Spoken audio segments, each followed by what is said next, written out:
Malkajgiri MP Etela మాట్లాడుతున్నారు. ఇప్పుడు live చూద్దాం.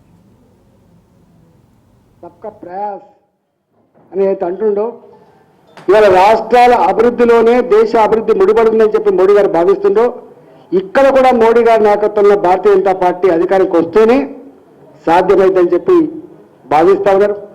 ఇవాళ నేను మా తిలావత్ గారి అదేవిధంగా మా రాథోడ్ గారి నాయకత్వంలో ఈరోజు నేను ప్రజల సమస్యలు మా పార్టీ ఆఫీసులో ఒక సెల్ ఓపెన్ చేసినాం.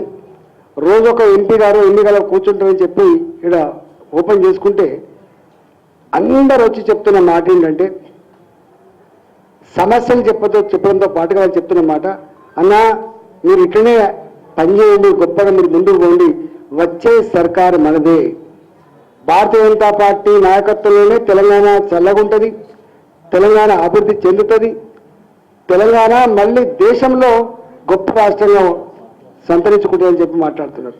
ఇలా వందల మంది ఎవరు మాట్లాడినా అదే మాట్లాడుతున్నారు. తప్పకుండా తెలంగాణ ప్రజానికానికి సందర్భంగా రెండు మాటలు, ఒకటేమో మన ఆశలు ఆడి ఆశలు చేసిన పార్టీ ఒకటి బీఆర్ఎస్ పార్టీ, రెండవది ఇలా కాంగ్రెస్ పార్టీ. భారతీయ జనతా పార్టీ మీకు సంపూర్ణంగా అండగా ఉంటుంది. ఒకటి ఇవాళ సమస్య మీద మీకు అండగా ఉండి కొట్లాడమే కాకుండా అది వరి ధాన్య సమస్య కావచ్చు, అది ఉద్యోగాల సమస్య కావచ్చు, అది రేపు గోదావరి జలాలు మళ్లించే సమస్య కావచ్చు, అది ఇంకే సమస్య కావచ్చు, సమస్యల మీద కొట్లాడుతూనే అంతిమంగా భారతీయ జనతా పార్టీ మీ ఆశీర్వాదంతో తప్పకుండా తెలంగాణలో మనం అధికారానికి వస్తాం.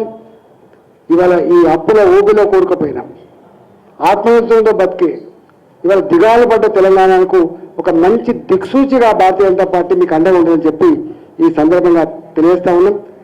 ప్రజలకి బాధితులకి ఒక రిక్వెస్ట్, భారతీయ జనతా పార్టీ కేంద్ర కార్యాలయంలో ఇవాళ నేను చెప్పిన సెంటర్ ఓపెన్ చేసినాం.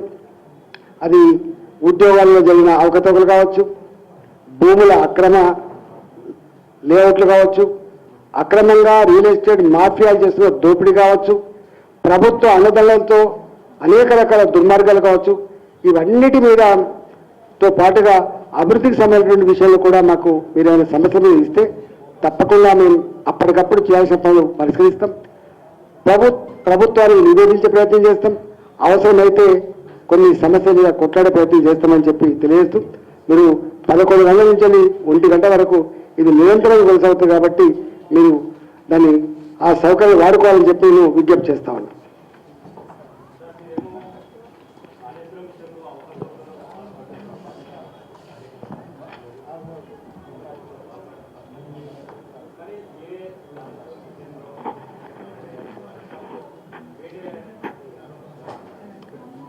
ఎందుకు బయట అవుతాం మహేష్ భాయ్, ఎందుకు బయట అది చెప్పు. మీకు తెలుసు మాకు వాళ్ళకు ఎంత యుద్ధం జరిగిందో. ఇక్కడ సావుల కాడ ఆచారంగా కలుసుకునేది తప్ప ఇక్కడ